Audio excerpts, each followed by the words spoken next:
Yeah. Yeah. I'd love to have done. Lui, c'est George Best. Tu sais, la légende du foot néerlandais, connu pour ses exploits sur et en dehors du terrain. Bref, on y reviendra plus tard. Là, on est en 1990 et il est en train de répondre à une question d'un journaliste concernant un jeune joueur du nom de Paul Gascoigne. Sorry, but also what advice would you have to offer to Paul Gascoigne, who has been likened to you, to stop him going down the bad road? I don't know. Well, advice, what do you say? Don't drink, don't sleep with women, don't drive fast cars, don't go out after 11 o'clock. But I wouldn't ever dream of telling him that. Because I happen to think he's a very, very good player. And how can I give advice to people after what I've done? I just hope that he's not destroyed by the press. I think he's a very, very talented player who possibly could be hurt by the media. À ce moment précis, tu dois te demander qui je suis et pourquoi je te montre ça. Mais d'un autre côté, tu te dis, il m'intrigue avec son histoire et tu as envie d'en savoir plus. Alors j'ai une seule question pour toi avant de commencer. Paul Gascoigne, ça te dit quelque chose ? Paul Gascoigne est né en 1967 à Newcastle. Il débutera en professionnel à l'âge de 17 ans chez les Magpies en 1984. Il fit aussi des passages à Tottenham en 88, la Lazio de Rome en 92 et les Glasgow Rangers en 95. Et ce sera la partie la plus importante de sa carrière et elle aura duré 14 ans. La fin de sa carrière sera une tournée de clubs anglais tels que Middlesbrough, Everton, Burnley ou encore Boston United, après un passage en Chine au Gansu Tianma en 2003. Mais si Gascoigne est placé entre Paul Pogba et Paul Le Poulpe dans le classement des Pauls les plus connus, c'est qu'il y a bien une raison. Vous êtes calés dans la loge et aujourd'hui je vous emmène dans le monde magnifique du foot anglais et de l'alcool.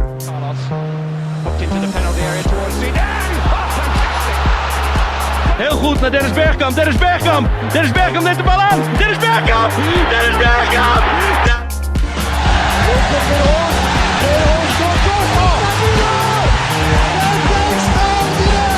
Allez, régalez-vous. Avant toute chose, il faut d'abord comprendre que la plupart des clubs de foot anglais ont un rapport avec un brasseur. Une histoire parmi tant d'autres. Il y a plus de 100 ans, en 1878 à Liverpool, un club fut fondé sous le nom de St Domingos. Le club était à la base créé pour les paroissiens de l'église du même nom pour dire de pratiquer un sport différent que le cricket, sport national à l'époque. En 1885, le club passe professionnel et décide donc de changer son nom pour Everton Football Club, nom du district de Liverpool où le club faisait son activité. Entrent en jeu les Orel Brothers, des brasseurs qui possédaient un grand terrain autour de l'activité sur Anfield Road. Ils recherchaient donc un moyen pour utiliser ce terrain et faire marcher encore mieux leur brasserie. Nouveau protagoniste dans cette histoire, John Houlding, lui aussi brasseur et président d'Everton à cette période, rachète le terrain des Orel Brothers sur Anfield Road, mais les laisse utiliser le futur stade pour leur activité. Les Orel Brothers, très contents de ce marché, décidèrent que l'argent de la vente soit remis à l'hôpital du district. Donc pour le moment on se dit, Johnny t'es un bon, cœur sur toi et toute ta famille. Et donc je vais en étonner plus d'un, mais c'est Everton qui joue en premier sur le terrain d'Anfield. Everton poursuit donc son activité et y construisit des tribunes pouvant accueillir jusqu'à 8000 personnes. En 1992, Johnny décida de se faire encore plus de thunes et augmenta fortement le loyer du stade. Et cela déplaît énormément aux Orel Brothers qui ont directement menacé de s'en aller. Le conseil d'Everton se sentant menacé et étant contre les décisions très lucratives de Houlding, décida alors de le retirer de la présidence du club et de changer une nouvelle fois de terrain pour se retrouver au Goodison Park, actuel stade d'Everton. Houlding, un peu dégoûté et sans équipe pour jouer dans son stade à Anfield, décida de remonter dans mon estime et créa le Liverpool Football Club. L'histoire est belle et la boucle est bouclée, car les deux clubs n'ont pas changé de stade depuis. Au passage, d'autres clubs comme Watford ou encore Tottenham ont aussi acheté leur terrain à des brasseurs. Pour Watford, leur stade a même été offert par Ben Skins, en contrepartie, ils demandèrent une buvette à leur effigie dans le stade. Donc là vous allez me dire, oui il y a des buvettes dans les stades, et ensuite ? Mais le problème c'est que les joueurs font les troisième mi-temps, et le plus souvent, ce sont les entraîneurs qui poussaient leurs joueurs à se mettre une bonne mine des familles pour renforcer la cohésion d'équipe. On avance encore dans le temps pour arriver à l'époque qui nous intéresse, les années 90. Une grosse époque de transition pour le football anglais. Les clubs démarrent leur internationalisation et essayent de récupérer leur retard conséquent sur les autres clubs d'Europe. Mais ça ne marche pas si bien et c'est en grande partie à cause de l'hygiène de vie des joueurs à l'époque. Pour un documentaire produit par SFR Sport, Ray Parlour, joueur d'Arsenal, raconte qu'un jour il n'était pas présent sur la feuille de match et qu'il avait donc décidé de monter à la buvette du stade et de s'enchaîner quelques petites bières bien fraîches. Sauf que... Oh Ray, y'en a un qui s'est blessé à l'échauffement, on a besoin de toi. Genre là maintenant ? Tout de suite, le coach pète un plomb. Ah! Bon, on va pas se le cacher, malheureusement beaucoup de joueurs sont tombés dans l'addiction. Paul Mason, Robbie Savage, Tony Adams, Jimmy Greaves, qui au passage ressemble vachement au père d'Alexander dans l'aventure FIFA, ou plus récemment Andy Carroll, Peter Crouch, Wayne Rooney et sans oublier le très célèbre George Best. Et bien sûr celui qui va représenter ces années 90 et qui sera notre sujet du jour, Paul Gascoigne. Gascoigne est le parfait exemple de cette génération de joueurs talentueux avec une hygiène de vie digne d'un punk à chien. Avant de commencer, j'ai essayé d'être le plus succinct possible car on pourrait réaliser une trilogie complète réalisée par Peter Jackson pour retracer la vie de Paul Gascoigne. Donc c'est parti, essayons de comprendre l'énigme Gaza. Gascoigne est donc né à Gateshead, dans la banlieue de Newcastle, deuxième enfant d'une fratrie de 4. Pour le moment, tout va bien. Il commença le foot très tôt dans l'école de sa ville, la Brighton Avenue Primary School, toujours à Gateshead, avant d'intégrer le club de Raiders Boys. Ça marche toujours. Il y joua jusqu'à ses 14 ans avant de rejoindre Newcastle en contrat scolaire, avant de passer apprenti à ses 17 ans. Bon, ça passe, mais il est où le problème avec son enfance ? À 10 ans, Paul part acheter des bonbons et emmène Steven, le petit frère d'un coéquipier du foot. Il assure la mère du jeune Steven qu'il gardera un œil sur lui. Paul entre dans la boutique, Steven entend le marchand de glace, il traverse et se fit renverser par une voiture. Il mourra sur le coup, sous les yeux du jeune Paul. 2 ans plus tard, son père subit une hémorragie cérébrale. À la suite de ça, c'est à peine si son père se souvient de son prénom. Dans son autobiographie, il évoque que c'est à cette période qu'il commence à souffrir de troubles obsessionnels compulsifs. Ils s'accompagneront de nombreux tocs tels que des bruits de bouche, une obsession pour le chiffre 5, de tout faire en 5 fois, et le fait qu'il ne puisse plus dormir la nuit, la lumière éteinte. Et sa plus grande peur commence à se faire apparaître, la mort. Ses problèmes commencent à prendre le dessus sur lui. Il commet plusieurs petits délits très jeunes. Conduite en voiture volée et sans permis, une intrusion dans le vestiaire avec un tracteur tondeuse, et fait ses premières expériences avec l'alcool. À 17 ans, il convainc son ami Steven Wilson de revenir à Newcastle alors qu'il était parti pour Middlesbrough. Il meurt peu de temps après dans un accident de chantier. Quelques années plus tard, il assure à son cousin qu'il était possible de jouer au foot avec de l'asthme. Il se combat d'une crise cardiaque en plein match. Paul se sent coupable de ces 2 nouveaux décès. Elles ne feront que renforcer sa frayeur de la mort. En bref, une jeunesse qui fait froid dans le dos. Mais Gascoigne sait qu'il y a une chose qui permet d'évacuer tous ses problèmes, et où il est vraiment doué, jouer au foot. Gascoigne terminera en beauté son parcours jeune chez Newcastle. Il jouera en tant que milieu offensif, capitaine de l'équipe et amènera son équipe jusqu'au titre en Youth FA Cup en 1985. 1985 sera aussi l'année où Paul fera ses débuts avec les pros face à Sunderland. Il finira la saison à moitié chez les jeunes, à moitié chez les pros. Lors de la saison 85-86, Paul change de dimension. Willie McFall prend les rênes de l'équipe et met dès la première journée Gascoigne titulaire. Il devient l'un des meneurs de l'équipe assez rapidement et tente au mieux de faire oublier le départ de Chris Waddle à Tottenham. Cette saison se fera en dents de scie pour Newcastle qui finira 11ème. Mais pour sa première saison, Gascoigne inscrira 9 buts. La saison suivante, Newcastle finira 17ème. Gascoigne marquera 5 buts, une saison pas vraiment parfaite pour le club, mais pour Gascoigne ce sera une plus belle histoire qui commence. Fin de saison, il sera sur la page de couverture du Rothman Football Yearbook, un magazine référence dans le football anglais. Dernière saison pour Gascoigne avec Newcastle, toujours impressionnant, il finira 8ème avec les Magpies et marquera 11 buts toutes compétitions confondues. Il obtiendra aussi le titre de meilleur jeune de première ligue. Il est temps que Paul change de dimension. 2 offres de clubs lui sont soumises. Une par Manchester United 2ème de la saison, ainsi qu'une de Tottenham 13ème de la saison dernière. Après avoir donné un accord avec les Red Devils, Gascoigne changea de direction et partit pour Londres. Dans son autobiographie, Alex Ferguson, manager de United à l'époque, déclare que Tottenham fit venir le joueur en achetant une maison pour sa famille démunie. Une pratique très rare à l'époque. Gascoigne rejoint donc Tottenham pour 2 millions de livres, un record qui tiendra juste quelques mois avant l'arrivée de Tony Cottee à Everton pour 2,3 millions de livres. Sans oublier les premiers ennuis. Accident de voiture et délit de fuite après une soirée riche en houblon, on n'oublie pas la bibine, ainsi qu'une hygiène de vie qui commence à faire jaser au niveau de son poids. Là, on arrive sûrement dans la plus belle période de la carrière de Gascoigne. Sous Terry Venables, son physique particulier sera un énorme avantage. Faut dire que 1m75 pour autant de kilos fait de lui un joueur trapu qui permet de tenir physiquement le coup face aux rudes défenses anglaises, mais aussi par une technique et une agilité impressionnantes. Il finit sa première saison avec Tottenham à la 6ème place du classement, avec 7 buts toutes compétitions confondues. Il fit aussi ses premières sélections avec l'Angleterre et marqua son premier but face à l'Albanie en avril 1989. Encore mieux la saison d'après car Tottenham finira 3ème du championnat, avec encore une fois 7 buts au compteur sur la saison pour Gascoigne. Et le premier tournant de la jeune carrière de Gascoigne est là, la Coupe du Monde 1990. Après un quart en 1986 et un Euro 88 raté avec 0 points en phase de poule, l'Angleterre est toujours à la recherche d'un succès depuis 1966 et la bande à Bobby Charlton. Gary Lineker, Chris Waddle, David Platt et le jeune Gascoigne ont les moyens de faire changer ça. Ils finissent premiers de leur poule devant les Pays-Bas champions d'Europe 1988 et le cousin irlandais. Platt avec un but à la 119ème face à la Belgique permettra de faire avancer l'Angleterre en quart de finale face au Cameroun. Il sera plus laborieux, mais par 2 pénaltys, Lineker fera passer les Three Lions en demi-finale face à l'Allemagne de l'Ouest. Et c'est lors de ce match que le jeune prince anglais fera fondre son peuple.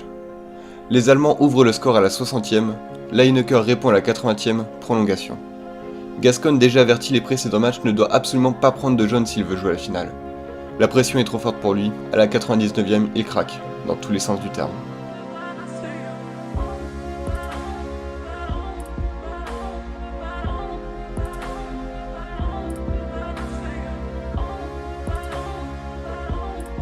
Abattu, Gascoigne sait d'ores et déjà qu'il ne jouera pas la finale.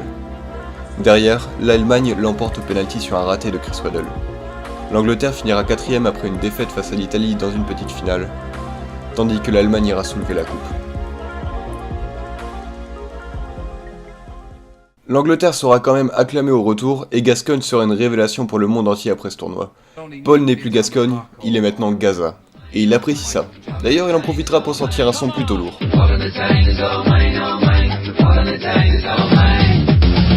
Et de gros contrats publicitaires tombent pour le jeune joueur de 23 ans. Gascoigne a tout pour lui, mais il lui manque encore un trophée à son palmarès pour que l'histoire soit encore plus belle. Tottenham finira 10ème de la saison 90-91, mais obtiendra quand même une place en finale de l'FA Cup avec un excellent parcours de Gascoigne. Il inscrit 6 buts sur la compétition et notamment un coup franc de malade face à Arsenal en demi-finale.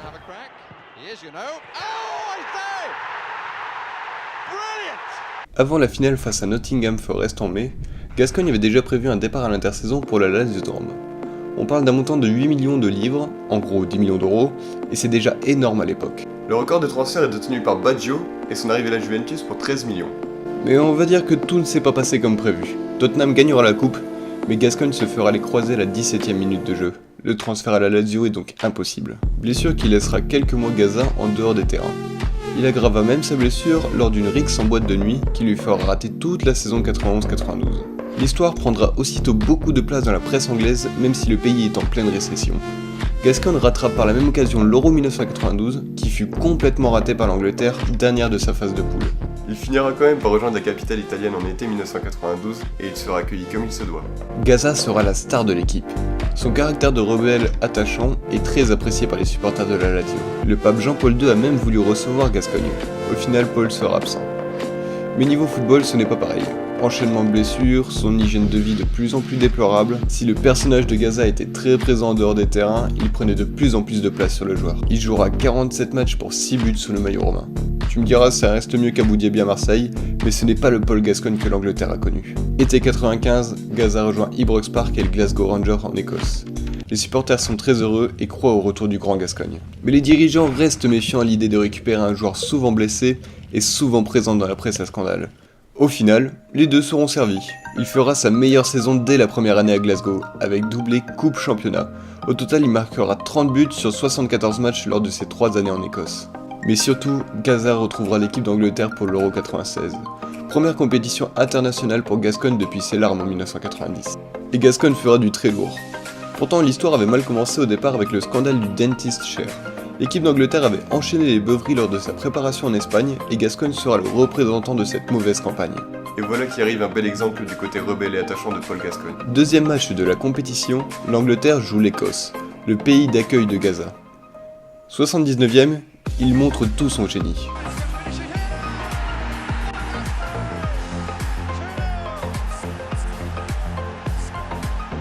Ce gars est en pleine guerre avec les journalistes et il célèbre son but en imitant l'objet du débat dans lequel il est inculpé. Ce gars est un génie. L'Angleterre perdra en demi-finale encore une fois face à l'Allemagne. N'oubliez pas, c'est Lineker qui avait tout prédit en 1990. Le football est un jeu simple. 22 hommes courent après un ballon pendant 90 minutes et à la fin, ce sont les Allemands qui gagnent. Ce sera la fin de l'épopée Gascoigne avec l'équipe d'Angleterre. Il deviendra réserviste et est vite remplacé par un jeune talent florissant du nom de David Beckham. Et à 31 ans en 1998, on peut dire que la fin de carrière de Paul Gascoigne est très proche. En 1996, Gascoigne est revenu dans le cœur des Anglais. Mais vous commencez à le comprendre, quand tout va bien pour Gascoigne, il ressemble. Il tombe définitivement dans l'alcool lors de sa dernière saison à Glasgow. Les journalistes ne lésinent pas pour enfoncer un peu plus Gaza. Il rejoindra Middlesbrough pour 2 saisons et demie, Everton pour 1 saison et demie, Burnley pour 1 demi-saison, une expérience en Chine puis un retour en 4ème division anglaise en 2004 à Boston United. Ce sont toutes des expériences ratées, où les sorties extrasportives de Gaza sont plus importantes que son jeu sur le terrain. Il jouera 71 matchs sur 227 possibles. Ses problèmes d'alcoolisme s'empirent, ajoutant à ça la drogue et les médicaments. Gascogne n'est plus. Les cures de désintoxication se suivent pour lui, mais sans effet. Et les journalistes ne s'arrêteront pas là. Dès qu'une info mêlant Gascogne et alcool arrivait, ça valait la une dans le journal. Sa réussite aura été la raison de son malheur. Et depuis, silence radio. Gascogne ne donnera que très peu de signes de vie. À un point où le journal Mirror a même essayé de mettre sur écoute l'ancien joueur anglais. Mais Paul a beaucoup d'amis, et il sera protégé par toutes les personnes qu'il aura croisées. Si vous êtes curieux, je vous laisse dans la description un récit d'Alexandre Ross pour l'équipe. Il y raconte son périple pour essayer d'avoir le plus d'informations sur le joueur, mais subit un grand nombre de refus. Il faut dire que Gascogne est un personnage très attachant. Il est le roi des déclarations. Avant un match amical contre le Séville de Maradona, j'ai bu 3 bouteilles de champagne. À un moment, je croise Diego et je lui lance « Diego, je suis complètement déchiré ». Il me répond « Paul, moi c'est pareil ». Ce gars est un génie, mais il est naïf et simple. Trop simple, surtout d'après Georges Best. Une fois, j'ai dit que le numéro sur le maillot de Paul Gascogne était supérieur à son QI. Il est venu me voir et m'a demandé « C'est quoi le QI ?» Et il restera un enfant dans le corps d'un adulte. L'Angleterre n'a plus envie de blâmer Gascogne et gardera toujours l'image du petit prince du football. Aujourd'hui, Gascogne va mieux. Il a beaucoup travaillé sur lui. Mais du coup, est-ce qu'on peut résoudre l'énigme Gaza? Eh bien, pour comprendre son problème, il faut comprendre Gascogne. Comprendre son personnage, savoir d'où il vient, ce qu'il voulait devenir, connaître son enfance, connaître son état psychologique. Mais avant tout ça, le seul moyen de vraiment comprendre Gaza, c'est d'être Gaza. Essayez d'être Gascogne une semaine dans votre vie et vous verrez. Paul Gascogne.